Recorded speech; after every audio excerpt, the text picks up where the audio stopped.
तो last 6 month current affair की video भी हाजिर है क्योंकि आप मांग रहे थे, और इसके साथ आपको फ्री पीडीएफ भी जो है वो भी हाजिर है, इंग्लिश और हिंदी वर्जन दोनों में हाजिर है। लेकिन ये पीडीएफ फ्री उनको मिलेगी जो लाइक करेंगे, हाइप बटन पे क्लिक करेंगे। अगर कुछ पॉइंट्स बचे, क्योंकि आपने मेरी लास्ट वीडियोस बहुत हाइप कर दी, मैं भी सारे पॉइंट्स खर्च कर दिए, नहीं बचे कोई टेंशन नहीं है, कमेंट कीजिए। और कमेंट भी इस बार ना कोई मैनिफेस्टेशन वाला नहीं कि जेआरएफ पक्का होगा, आई विल क्वालिफाई जेआरएफ, जैसे हम पहले जड़ी लगा रहे थे कमेंट्स की। इस बार कमेंट कीजिए, दिल से कीजिए, जो मन करता है वो लिखिए, लेकिन कमेंट करना मैंडेटरी है। प्रूफ अपलोड कीजिए कि सर मैंने ये काम कर दिया जो आपने कहा है। गूगल फॉर्म दिया है डिस्क्रिप्शन पे, वहाँ पर जाकर उसको फिल कर दीजिए। वहाँ पर ही आप प्रूफ अपलोड भी कर सकते हैं और वहाँ पर ही हम आपकी ईमेल भी कलेक्ट कर लेते हैं। और वहाँ पर जो आप हमें ईमेल प्रोवाइड करवा दोगे, उसी ईमेल में मैं इसकी पीडीएफ आपको भेज दूंगा विदिन 12 आवर्स, और उससे पहले ही जो है आपको मिल जाएगी। आप वहाँ से भी पढ़ सकते हैं, चैनल पे वीडियो तो है, वहाँ से तो चलो पढ़ ही सकते हैं। तो चलिए वीडियो को शुरू करते हैं। चलिए सबसे पहले पढ़ते हैं इंडियन पॉलिटी एंड गवर्नेंस के करंट अफेयर जून से लेकर दिसंबर 2025 के। 150 साल हो गए हैं वंदे मातरम जो हमारा नेशनल सॉन्ग है उसको कब किया जाता है, ये सेलिब्रेट 150th एनिवर्सरी की जाती है नवंबर 7, 2025 में की जाती है। प्राइम मिनिस्टर नरेंद्र मोदी जो है वो लोकसभा में एक डिबेट लीड करते हैं जो वंदे मातरम को लेकर चर्चा चलती है, 150 एनिवर्सरी पे चलती है। और ये कब चलती है, ये दिसंबर 8, 2025 में इसकी चर्चा होती है। तो ये कब और कैसे, किसने कंपोज किया था, उसके बारे में भी आपको पता होना चाहिए। बंकिम चंद्र चटर्जी ने इसको कंपोज किया था, और ये फर्स्ट जो पब्लिश होता है ये एक लिटरेरी जर्नल है, और जिस जर्नल का नाम है बांगा दर्शन, उसमें ये पब्लिश होता है। 7 नवंबर 1875 में ये पब्लिश होता है।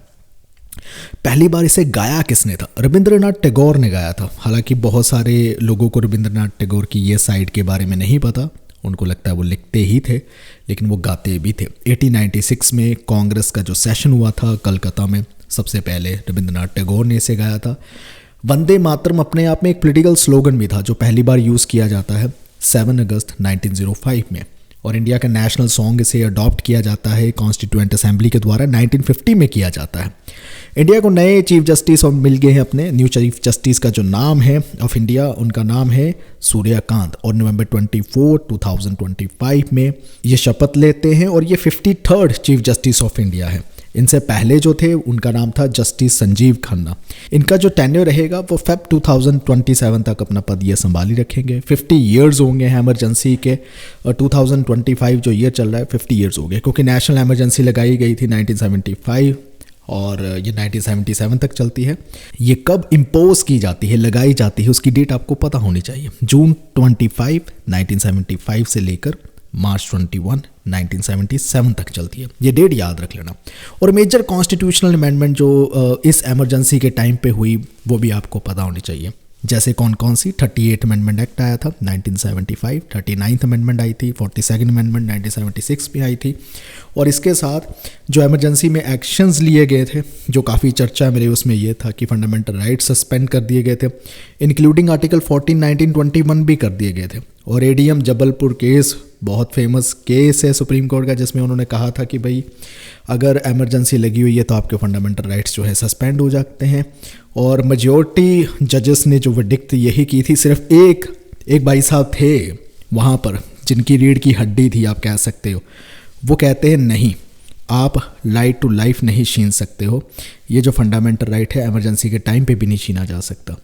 तो एनीवे उनको इसके लिए अपनी चीफ जस्टिस की कुर्सी भी गंवानी पड़ी थी। हालांकि सीनियरिटी में उनका नाम आता है, लेकिन इंदिरा गांधी जी की गवर्नमेंट ने बाद में उनको नहीं दी और उनके जूनियर को चीफ जस्टिस बनाया था।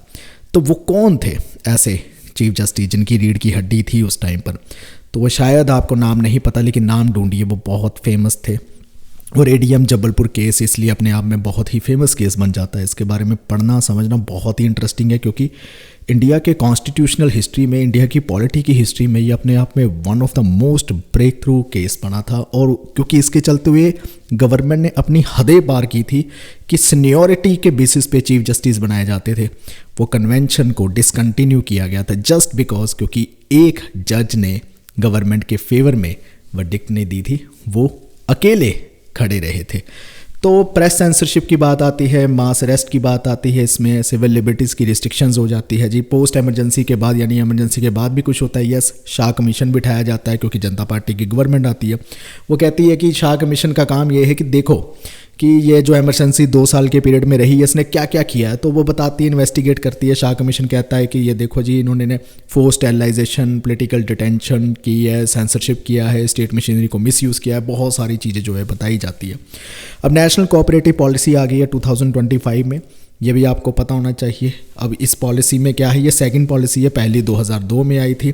इसमें करना इन्होंने ये है कि 2047 तक इन्होंने टारगेट रखा हुआ है और बेसिकली ये कहते हैं सहकार से समृद्धि, ये एक स्लोगन है इस पॉलिसी को लेकर जो इन्होंने बनाया है। और 2047 तक टारगेट क्या है, कोऑपरेटिव पॉलिसी क्या है, बहुत सारे फार्मर्स होते हैं, वर्कर्स होते हैं जो कोऑपरेशन में काम करते हैं। कोऑपरेटिव का मतलब होता है कि मिलकर काम करते हैं और मिलकर इनका जो रेवेन्यू आता है वो बांट लिया जाता है। जैसे अमूल, आपको पता है एक यूनिट है हमारे इंडिया का, अमूल मक्खन तो खाया होगा, अमूल दूध तो पिया होगा, तो वो भी ऐसे ही चलता है। तो ये कोऑपरेटिव्स होते हैं। तो ऐसे ही कोऑपरेटिव्स को लेकर इनकी पॉलिसी और लोग पार्टिसिपेट कर सके, ये सारे टारगेट्स रखे गए हैं। कोशिश सरकार ये कर रही है कि 50 करोड़ सिटीजन जो हैं वो कहीं ना कहीं इसका हिस्सा बन जाए। या तो वो मेंबर्स नहीं है या इनएक्टिव है, तो वो कोऑपरेटिव सेक्टर में आए, एक्टिवली पार्टिसिपेशन जो है इसमें बन जाए, तो उसको लेकर पॉलिसी बनाई गई है। 130th अमेंडमेंट बिल 2025 में आ रहा है और काफ़ी चर्चा में रहा है ये लोकसभा में। ये यूनियन होम मिनिस्टर इसको लेकर आए हैं।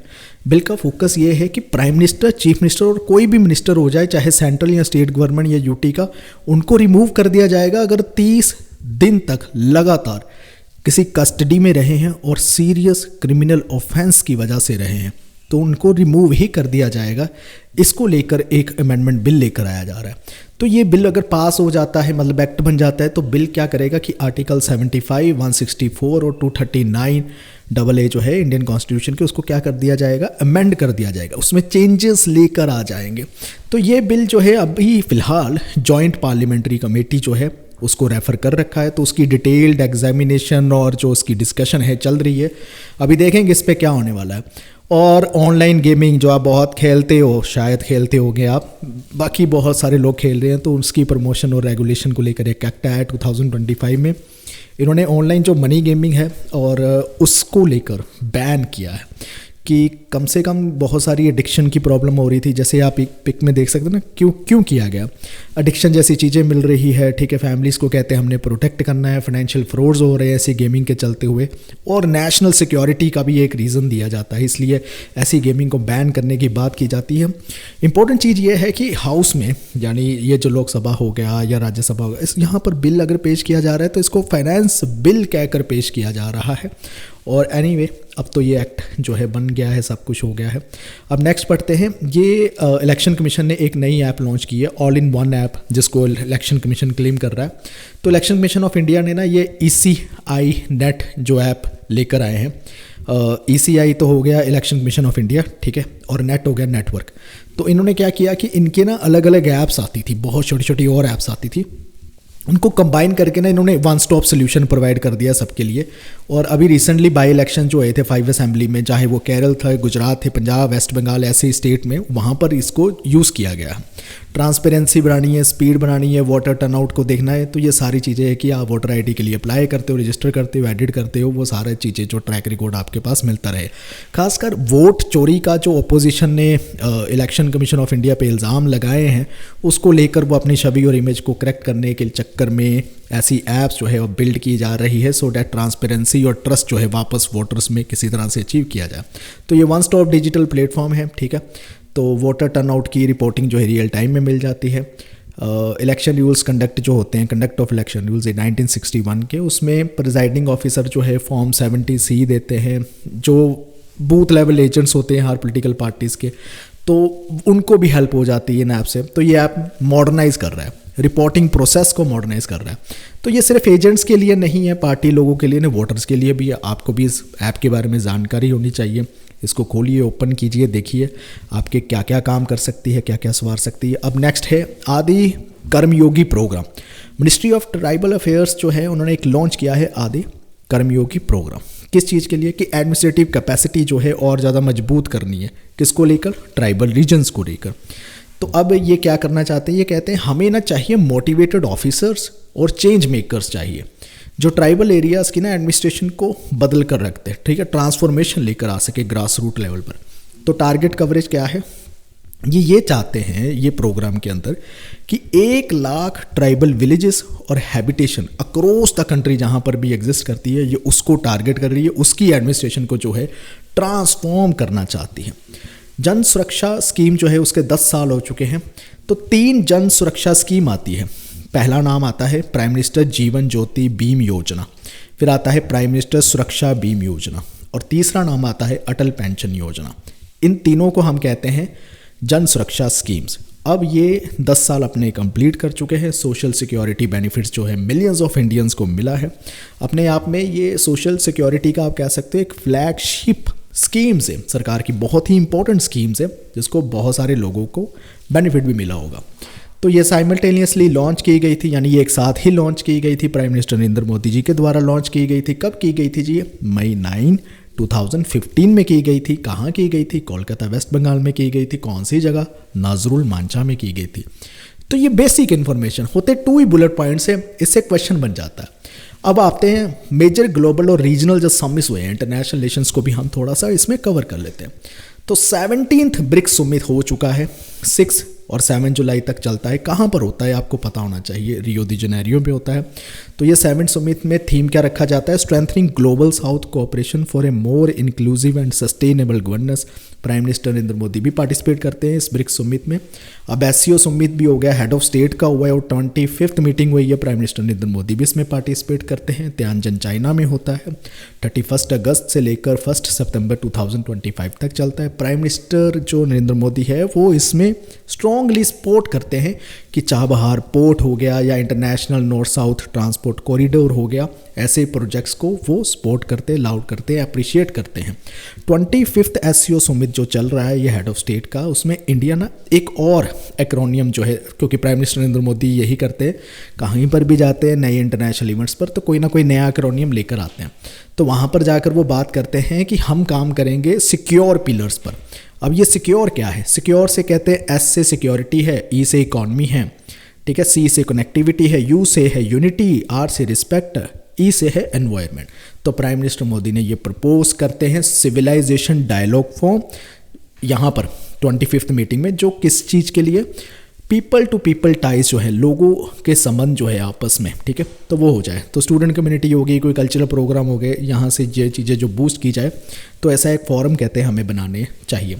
22nd एशियान इंडिया समिट हुआ है और मलेशिया ने इसको होस्ट किया है।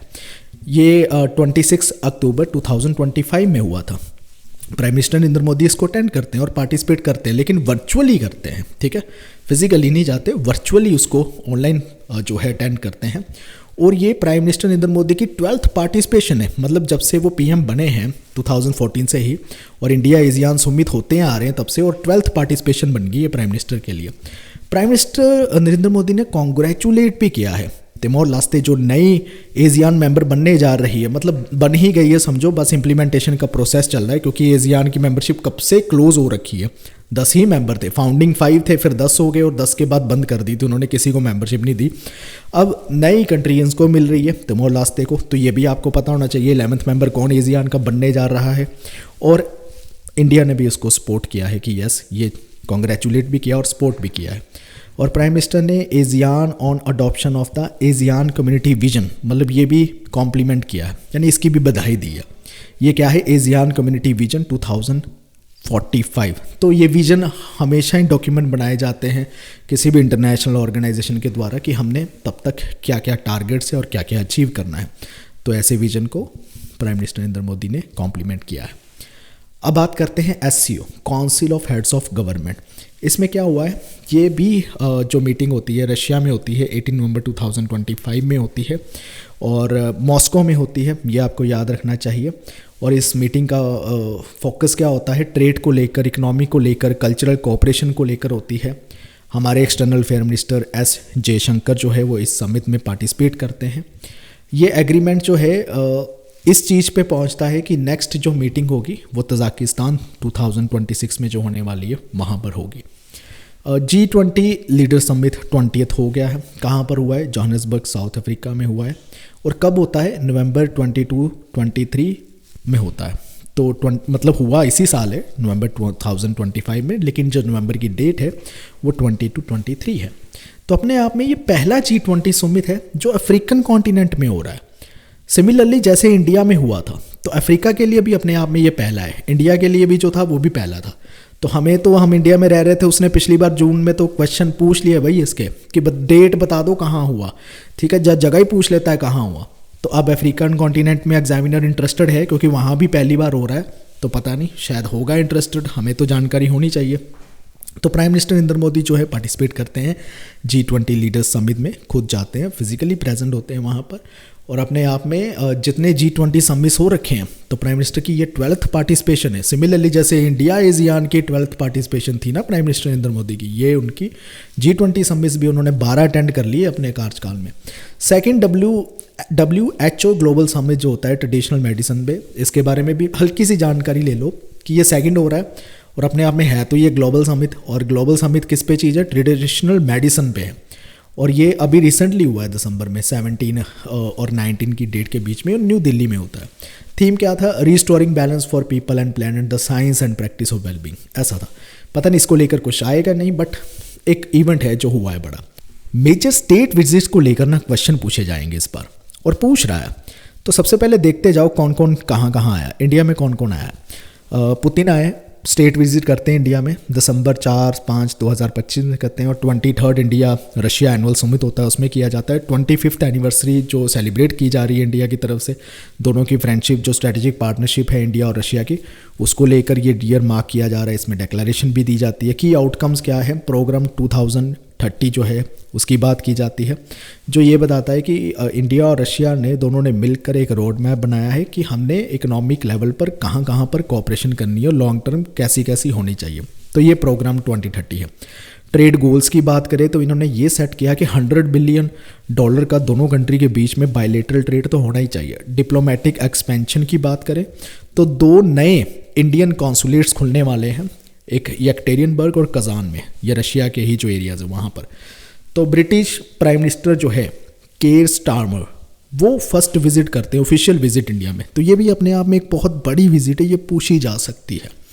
और ये कब करते हैं? 8-9 अक्टूबर 2025 में की जाती है। और इसके साथ आपको ये भी पता होना चाहिए कि नरेंद्र मोदी जी खुद यूके विजिट करते हैं 23-24 जुलाई, मतलब कुछ महीने पहले वो विजिट करते हैं, और कुछ महीने बाद ब्रिटिश प्राइम मिनिस्टर भी आ जाते हैं, जो बायलेटरल रिलेशन में अपने आप में दोनों में ही एक इंपॉर्टेंट स्टेप है। स्टेप क्या लिया गया है? दोनों साइड से साइन किया गया है इंडिया यूके सीटा जिसे कहते हैं, comprehensive economic and trade agreement, और यहाँ पे अडॉप्ट किया गया है इंडिया यूके विजन 2025। ये जो comprehensive economic and trade agreement है, इसको आगे चलकर हमने पढ़ना भी है, बहुत इंपॉर्टेंट एग्रीमेंट है। अब हमने देखना है कि इंडियन फॉरेन पॉलिसी में नेबर्स के साथ कोई रिसेंट डेवलपमेंट हुई है इन 6 महीनों में। तो एक जो हमें देखने को मिलती है वो तो ये है कि बांग्लादेश का पॉलिटिकल क्राइसिस और शेख हसीना को डेथ वर्डिक्ट सुनाना। इंटरनेशनल क्राइम ट्रिब्यूनल जो है ICT बांग्लादेश में, वो शेख हसीना को और फॉर्मर होम मिनिस्टर वहाँ के, जिनका नाम है अज़्दुज़्ज़ामान खान कामल, अगर सही नाम प्रोनाउंस किया है इनका, तो उनको डेथ सेंटेंस जो है वो सुना दिया जाता है, उनकी एब्सेंस में सुनाया जाता है। कब सुनाया जाता है? 17 नवंबर 2025 में सुनाया जाता है। वो कहते हैं देखिए जी, इन्होंने क्राइम्स अगेंस्ट ह्यूमैनिटी किया है, ये गिल्टी फाउंड किए जाते हैं। इन्होंने बहुत ही वायलेंस यूज़ की है जब स्टूडेंट प्रोटेस्ट कर रहे थे जुलाई अगस्त 2024 में।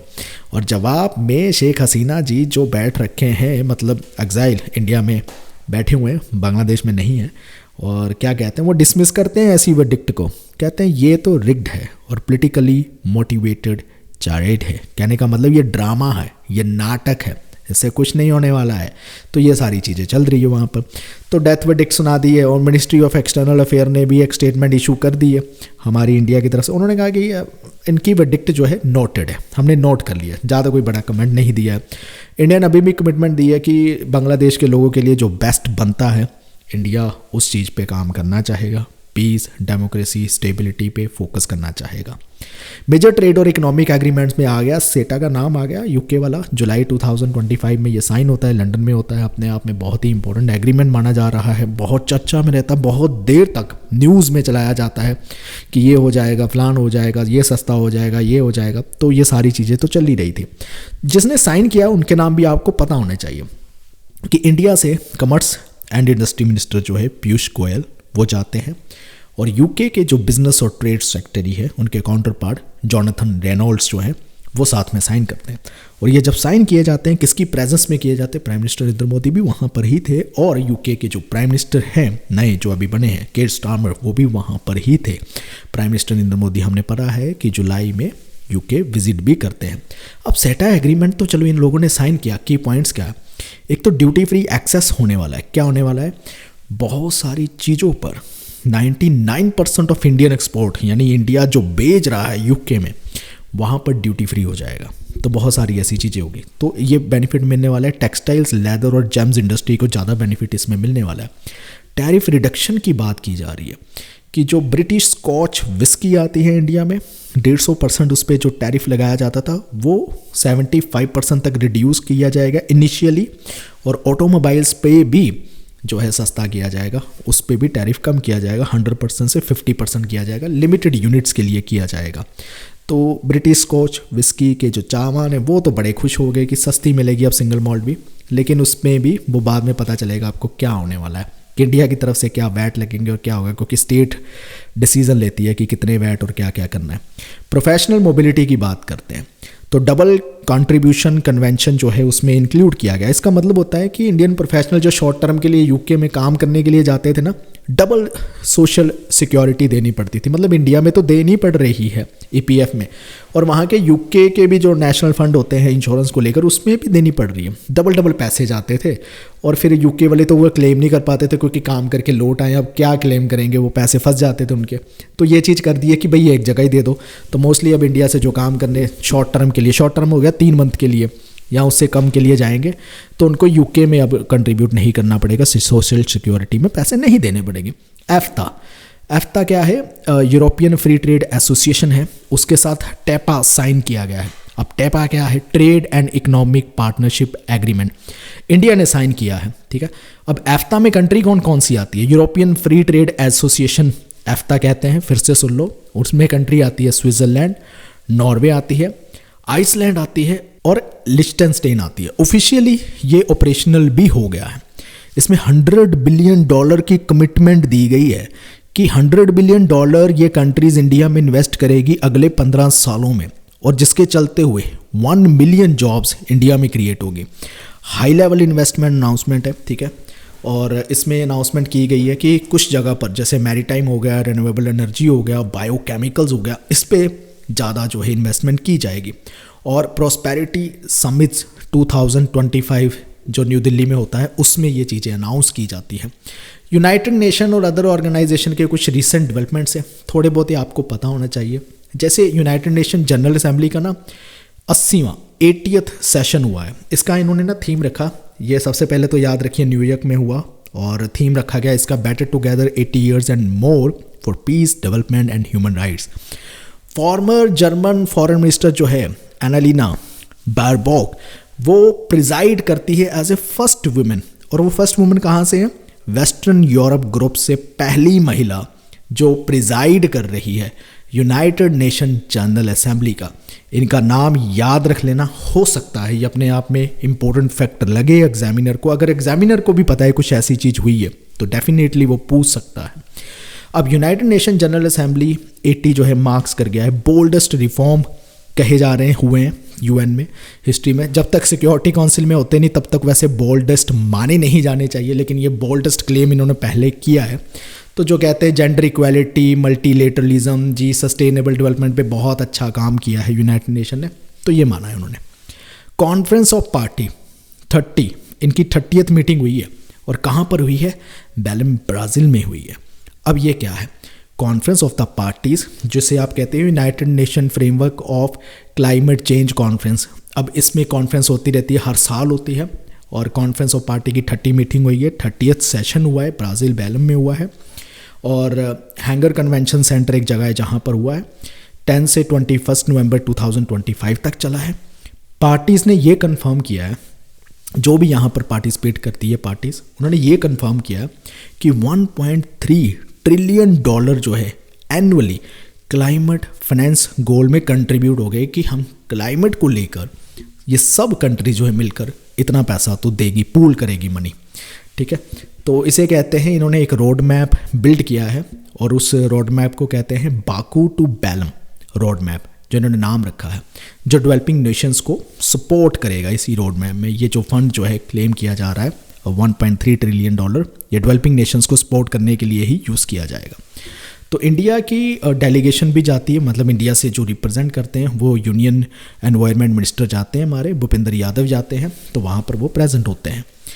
अब यूएन ओशियन कॉन्फ्रेंस हुई है, नीस फ्रांस में हुई है, जून 2025 में हुई है। फ्रांस और कोस्टा रिका ने इसको को होस्ट किया, मिलकर होस्ट किया है।